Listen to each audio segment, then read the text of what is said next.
Elevate your dining experience with Rack Porcelain USA. As the exclusive tableware brand for the Walk and Talk podcast, Rack combines exceptional craftsmanship with innovative design.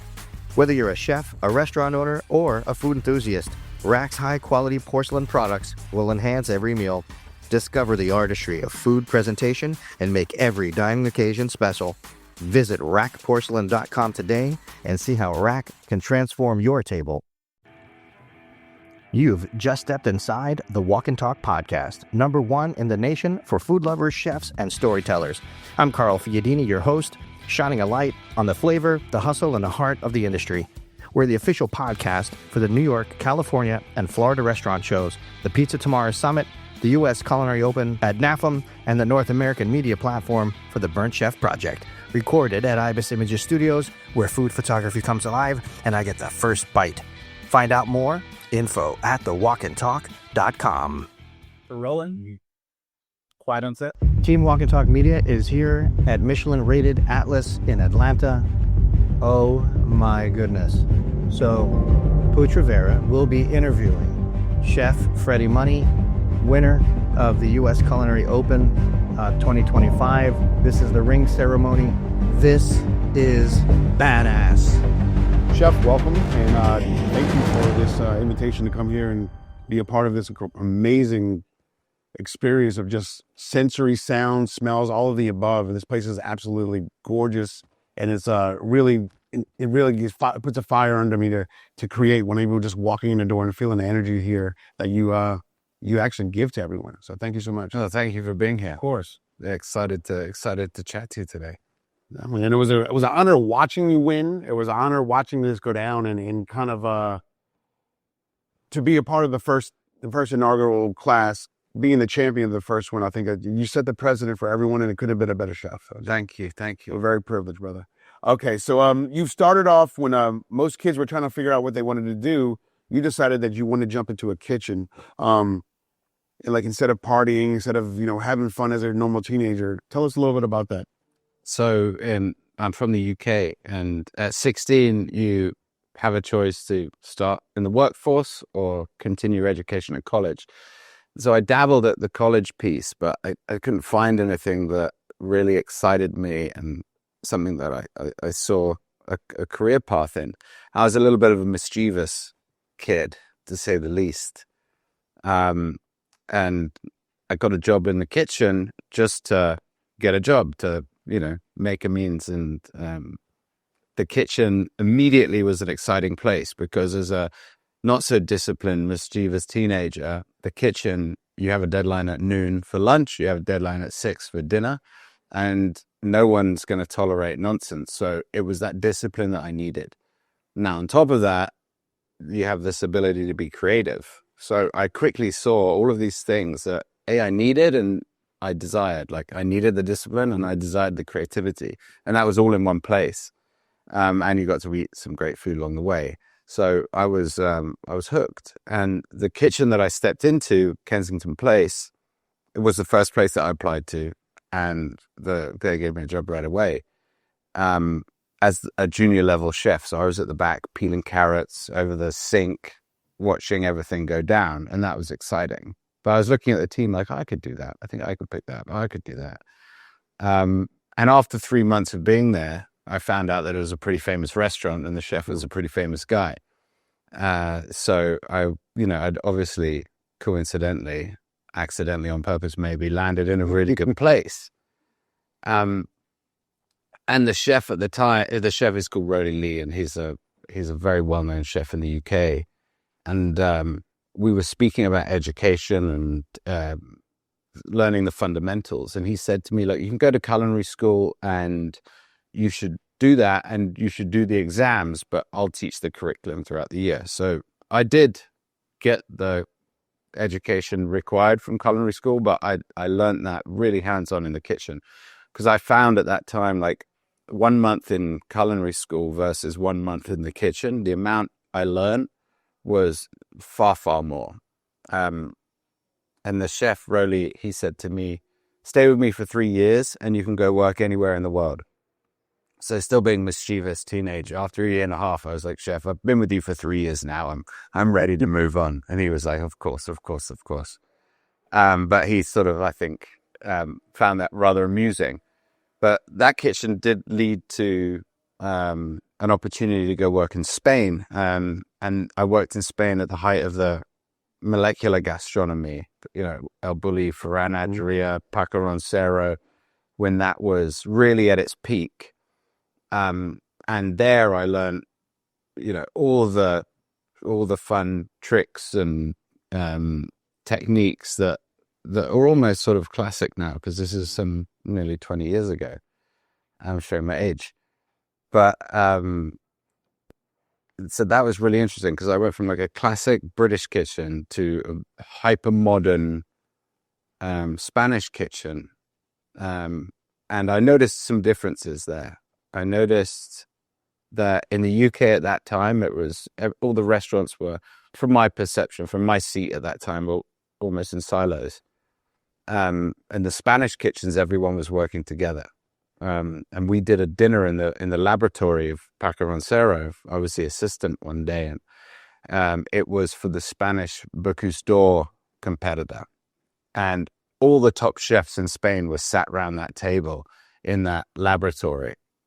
And I was like, wow, everybody's here from all over the country at the top of their game to support this guy who's entered the Bocuse d'Or.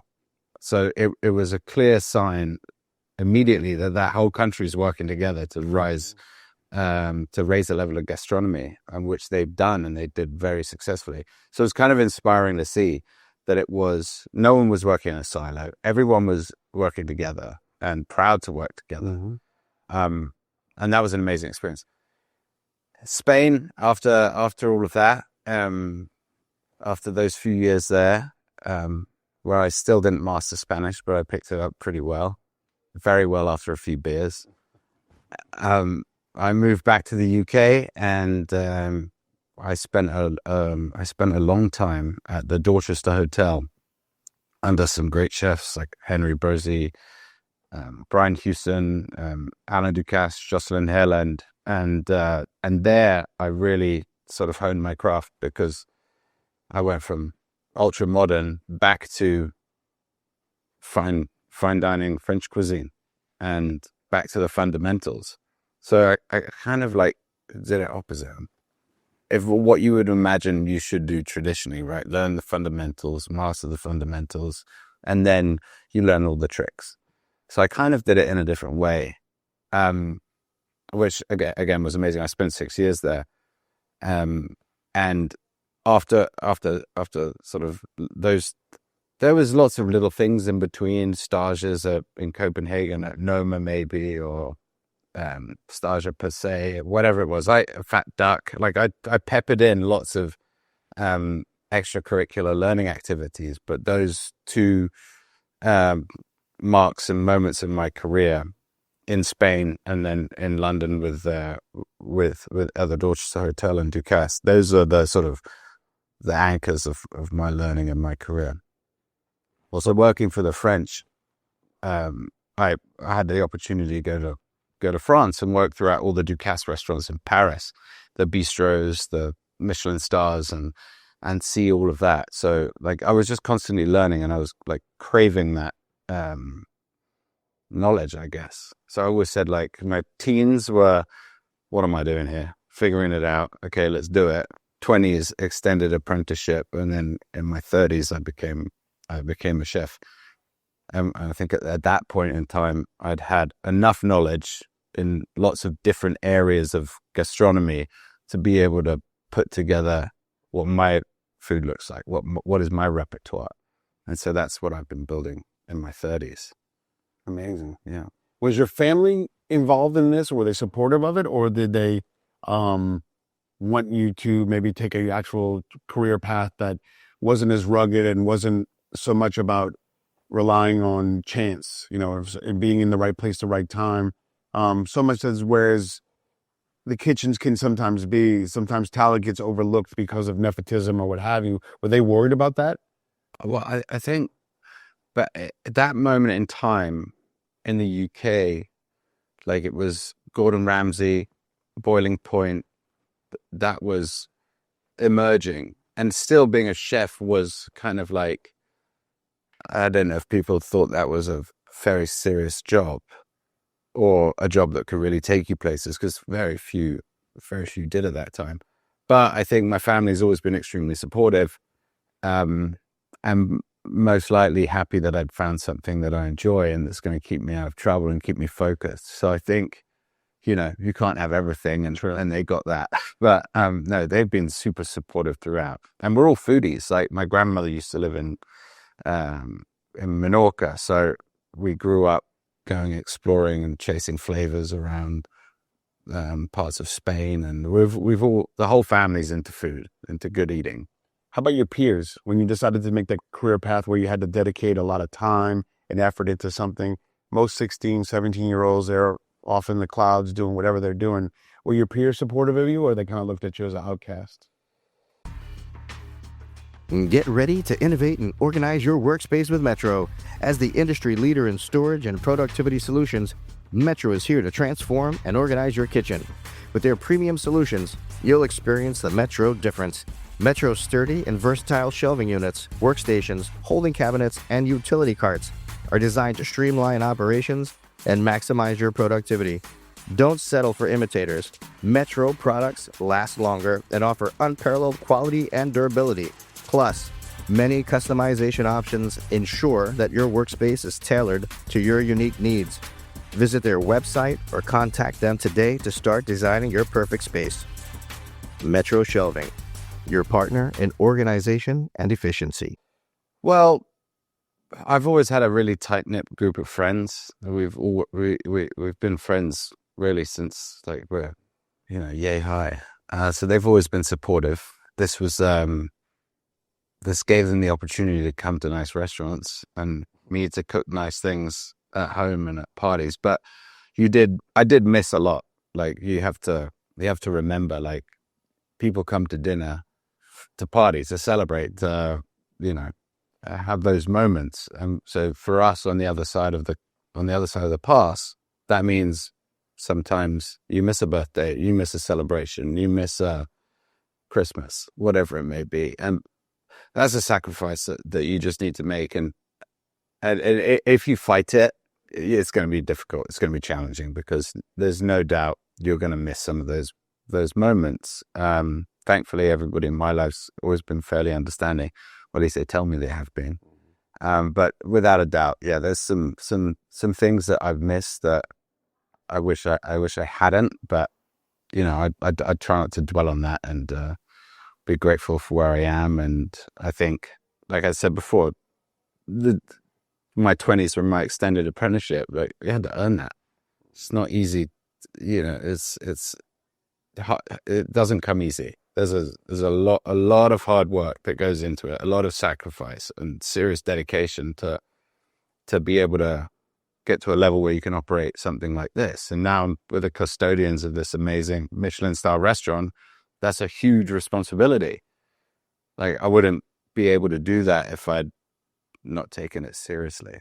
Are you a father yet? Not yet. Not yet. Gotcha. So the reason I asked is because I found it very easy to compartmentalize, you know, not working on my birthday or relatives' birthdays or whatever it may be. But once I had children, it was harder and harder for me to, you know, compartmentalize, like, oh, I'll just, you know, not worry about a holiday, knowing that they're missing that holiday. And, you know, that was the fondest thing about holidays is growing up. It's whimsical, you know? Yeah. And that's another tough part of a chef's career, especially someone of the caliber of where you're at, where it's just, you know, it's just, so I just, the reason I was asking. Well, it's a good point, and no doubt I'll build a family. My wife's probably soon, she's gonna say, but it is a good point. Like, and you know, go back to the sort of the scary horror stories you've seen in a kitchen of pots and pans and screaming and shouting and all of that stuff. Like, I think all of those things happen if you're not in real control and panic. And so someone that panics isn't in control. And I think in our industry, we've moved above and beyond that. We've got tons of knowledge, we've got tons of technology and lots of things that can help us be more organized, which should result in us having a bit more free time. And like in our world, like our philosophy is education, innovation. So really I should be training, and we're training people to do that job, because there's a moment in time we're going to have to pass the baton. If I walked out the door, if I wanted to go to a birthday tomorrow, would the kitchen still operate? Yes, because we've trained everybody and groomed everybody to be able to do that. And that's important to us, not so I can get a day off. It's actually important because we want to become educators and teach people as good or better than we learn. And if we're not doing that, then we're not building a legacy. We're not building a legacy, or we're not building a succession plan or an alumni of great talented chefs, or the next generation of chefs. And they have to learn that it doesn't come easy. So, you're going to work Christmas, mate, if you want to get there. Speaking of not coming easy, I was going to ask you, you mentioned that the industry has evolved into not so much of, I don't want to say chaos, but yet a chef being very verbal and aggressive in some ways. And I personally feel like that really raised me and hardened me in the kitchens, having chefs that were that way. I choose not to be that way. I'm sure I have in the past, but I feel as though we're making an evolution into softening the discipline, and it's harder to find more people. How do you feel about that? So yeah, I've been through some tough kitchens, and that gives you thick skin, and it keeps you on track. It keeps you quick, disciplined, and all of those things. But being at the top, the pressure's real. Like if we're serving an overcooked piece of fish or a cold steak, well, that guest is going to complain.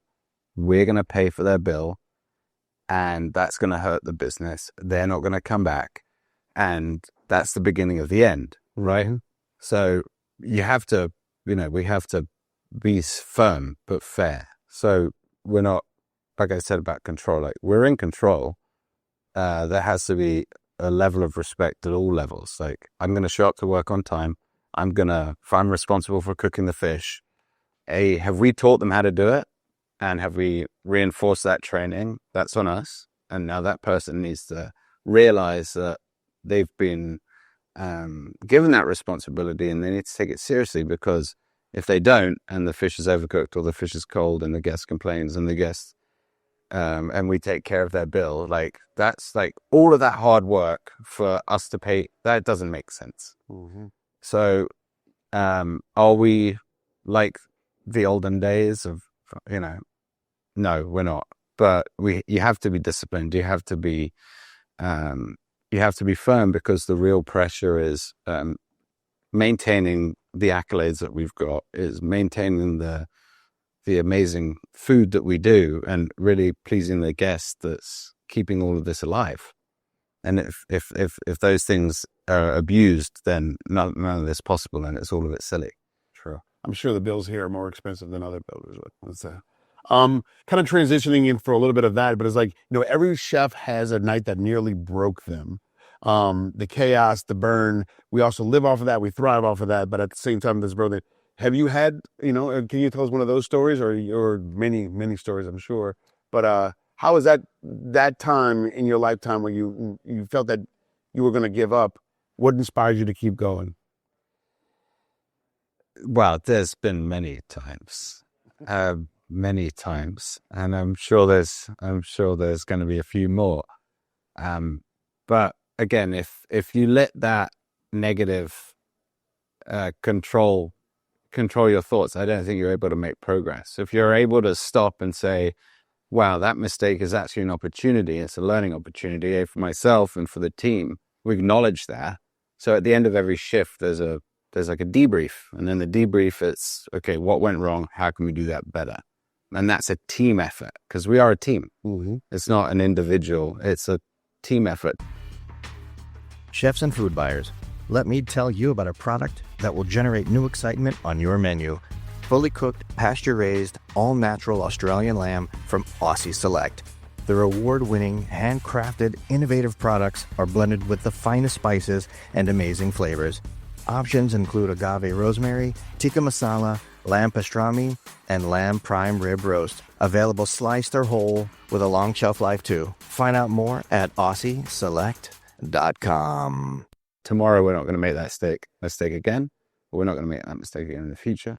And then we overcome those sort of things, and they're endless, because you get to this point of perfection where you're chasing perfection or in pursuit of perfection, and so you start being really focused on these details that you would say that's insanity, but for us it's like we're just constantly trying to find areas of improvement. But yeah, bad services, had them. Try and avoid them. And it's always like, how can you avoid them? Well, better recipes, better training, better reps, whatever it may be. There's always reflection that can help us avoid that problem in the future. At this caliber of performing, what do you say resonates more? You know, obviously anyone can be a great cook, but they can't be, you know, a chief in the brigade system is the chef. He is more of a leader of anything at the end of the day. He may not do any cooking at this point in his career. What do you say is more valuable at this echelon? Is it being the leader, or is it being the talented cook?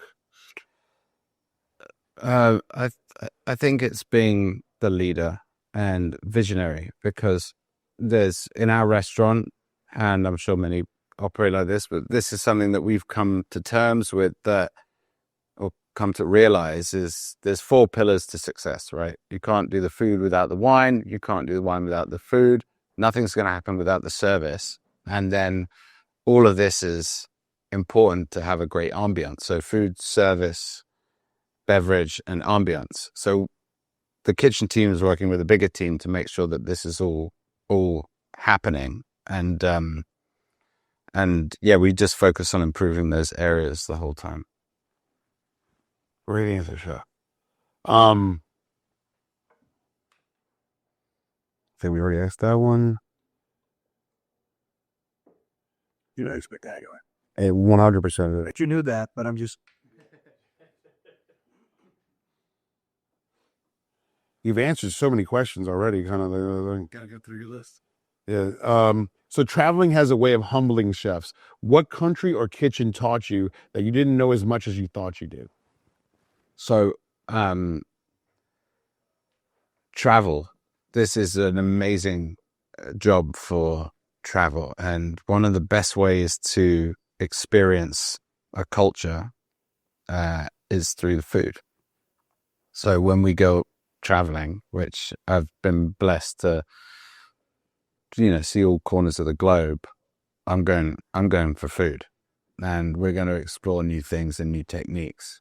And that moment in Spain, when I was on the line, I was with a guy from Denmark, guy from the States, guy from Hong Kong, guy from Australia, girl from Germany, whatever. The whole team there was from all over the world, because there was a moment in time to go and absorb this new molecular gastronomy and learn those things. So I made friends from all over the world.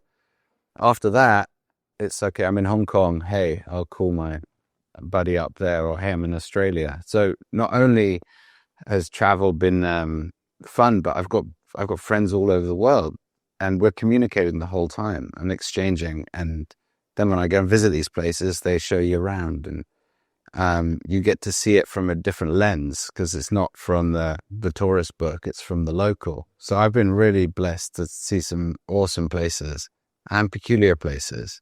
Sure. We were in Kazakhstan last year. That we tried some interesting food there, or Sri Lanka had some amazing cuisine. Very unfamiliar. You go to Australia, it's a little bit more familiar, right? So yeah, travel, awesome. And you learn something. I learn something every time I go, whether that's a new ingredient or a new technique or a new flavor, or, oh, I didn't think that could go with that, but it does. And then you bring that back to your restaurant, and it's like, okay, well, maybe this note from Japan is going to work with this note from Canada. I don't know. I'm just saying it out loud. And that's where you come up with these interesting flavor combinations, which without experiencing it, you may not have found. And rather than experience someone else's version of it, you're actually getting it from the horse's mouth per se. Exactly. And that's why, someone's asked, well, why are all these different techniques and flavors on the menu? And it's like, well, because I live them. Mm-hmm. I haven't picked up a book and be like, that might go well with that. No, it's like, there's a reason why. And that's captured through travel. At what point in your career did the menu start becoming a testimonial of your experiences? It's a really good question. And I think as we're speaking now, it's a story that, we could do a better job at telling, I think. Or we should film the documentary. So I do that. If the food scene here is conversation, what are you trying to say that no one else has heard yet? Well, Atlanta is an amazing culinary destination, so much so that it's recognized now by the Michelin Guide. Atlanta has been so welcoming to me, and the food scene here is awesome. Like you can taste all corners of the globe here, and then you can really taste and see some amazing southern chefs here are doing some great stuff. The farmers are awesome.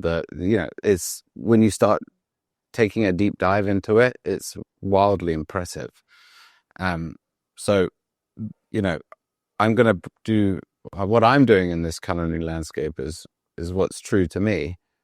And like I said, through my experiences over the globe and utilizing the amazing ingredients that we have on our doorstep here in Atlanta is how I'm doing my part in regards to like the bigger mission, like training and educating the chefs in our team is like the utmost importance to us. Like we have to train them as good or better than we were taught. And that's something that we're really proud of here and going to continue to do. Speaking of the staff that you train, are they from all over the world, or are they primarily here Atlanta based? Now we have around 50 on our team in the back. And a couple of years ago, we set up an intern and externship program. So we have our core team, amazing, from mostly all over the country. Since our Michelin-starred, it's awesome to see how much attention we're getting. It's like, wow, you've heard of us? And it's quite humbling. But we do have an internship program, which brings in students from all over the world. So we have about 14 students at any one time, some from the Culinary Institute of America, and then and some from all corners of the globe. And again, very humbling, like they chose us. And it was an interesting process because I had to write a curriculum for the year, which basically, when they decide to do an internship with us, it takes them through all the fundamentals of the kitchen, whether it's bakery, fish butchery, cooking, plating, you name it. Like they get to see that in the 12 months that they're here. Yeah, so it's basically a 12-month internship. Yeah, beautiful. I was privileged enough to do it in Minneapolis, have a 1-year ACF apprenticeship, and live in the hotel. So I don't know if these guys get to live in the hotel, but this place is way nicer than Hilton was.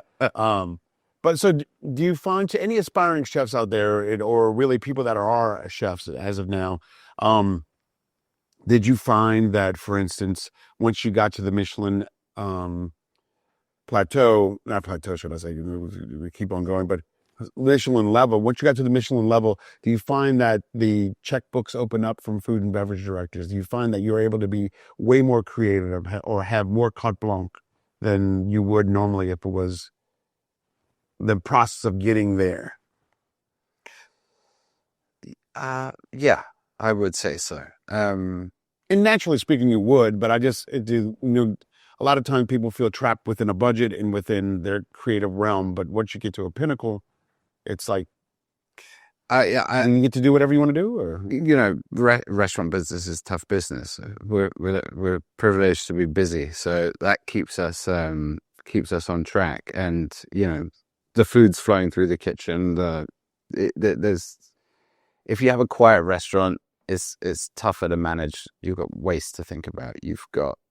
We always have waste to think about, but you have to really have your finger on the on the pulse day to day, and it's a scary place to be, but we're fortunate enough to be very busy. So that's down to our great guests and our team that's creating great experiences and great food. What is the wait to get a reservation these days? We've got a 10-month wait list. Wow. I'm joking. We don't. I mean, after last night, you I believe you too. I mean, soon. No, we release our reservations 60 days in advance, and we're busy. So, we've got an amazing tasting. 7 days a week? Atlas. 5 days a week. 5 days a week in Atlas, and that's something worth touching on. 5 days a week is a great place for us to be because we have an A team. We don't have 2 teams. 7 days a week will put us in a situation where we may be a little bit more volatile because we have an A team and a B team, for lack of a better term. But we have one solid team, so everybody's knows their responsibilities. It's really consistent in that sense. We can control our purchasing. We can control our prep, control our guest experience. So yeah, one A team is my preference. How many people are in the kitchen during service? All 50 or? No. So we got a prep team. Prep team comes in 8 a.m. We'll do a team meeting at 8, talk about the events that are coming up, talking about what's coming in, what fish is arriving and all of that jazz. And then the teams are divided up into, their specialities. And then the evening team will come in around 2 and get ready for dinner. And that hour, there's a good exchange. 3 o'clock family meal, 4:30 pre-shift. Like the day is very regimented. And then when you look into those teams, their days are very regimented with their prep lists, with their recipes, so there's a method to the madness, and it all comes together nicely. But it's all down to organization and planning, which 16 years old was not my forte, but now it's like of the utmost importance that it is super, super organized. When you mentioned, what fish is coming in, where are you sourcing from all over the world? Or are you trying to keep it local? Or well, in vegetables are all local, and we work with some amazing farms. And I went to them. It's a program that took a little while to get to, but effectively went to them and said, "This is what historically we've purchased, and this is what we've quantity-wise and so forth. What can you grow for us?" And in turn, they've been able to take on about 60 to 70% of that, which is amazing. So vegetables, hyper local. Fish, meat, again, depending on what's best, market's best, can come from various places, but we're super focused on quality. Fresh is best. So fine dining looks, tastes, smells, seems elegant.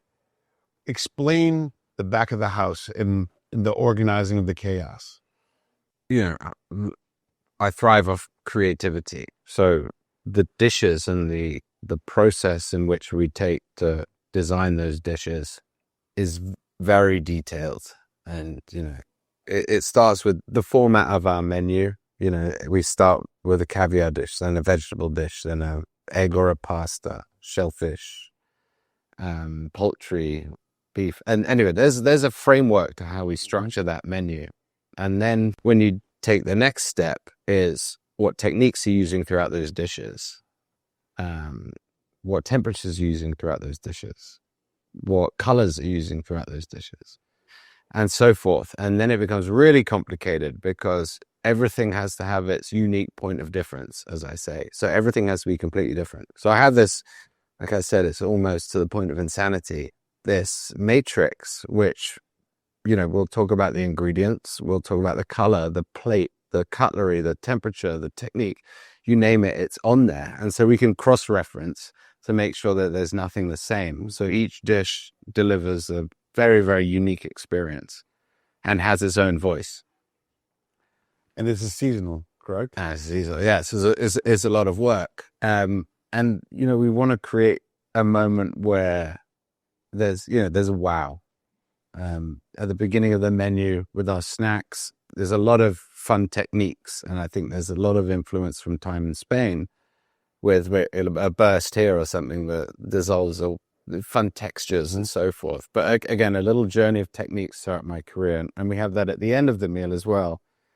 And then in the middle, what I learned with working at the Dorchester with Ducasse is, don't forget they came to eat. So, if it's a piece of turbot with a beautiful sauce and a perfectly cooked vegetable, like there's nothing wrong with that.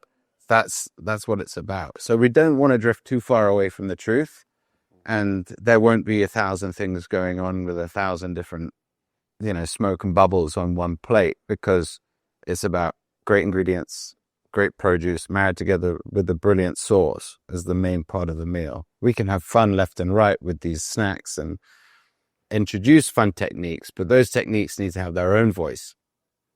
And when you put them all on one place, it kind of gets lost. Are you at the point now where you are actually giving an homage to some of your mentors on the menu? Not so much maybe a technique, and obviously it's always an homage to your training and who mentored you, but specific dishes, are there names behind specific dishes now at this point? I think there is definitely some techniques that I can give a shout out to a great chef that's taught us that. We'll put our own spin on it. There's a dessert from Alain Ducasse, the rum baba, which is a soap sponge, chantilly cream, and a rum of your choice. It's so simple, but it's mastery. So we'll do that, and that's a little nod to the boss at a point. But throughout your career, you pick up tips and tricks from lots of people and lots of mentors or friends or restaurants or colleagues, and yes, those will sometimes make their way in for sure.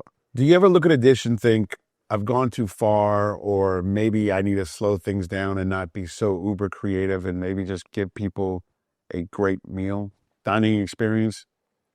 Maybe saying everything doesn't have to be 1 or 2 bites. Maybe let me give them a heavy dish or a full ensemble of multiple proteins or something on a dish. Well, I'm lucky that I oversee a few concepts. So Atlas, our Michelin-starred restaurant, Garden Room, NAMI. So, and our restaurant group has a really broad portfolio of concepts. So I can, release that creative energy in various places.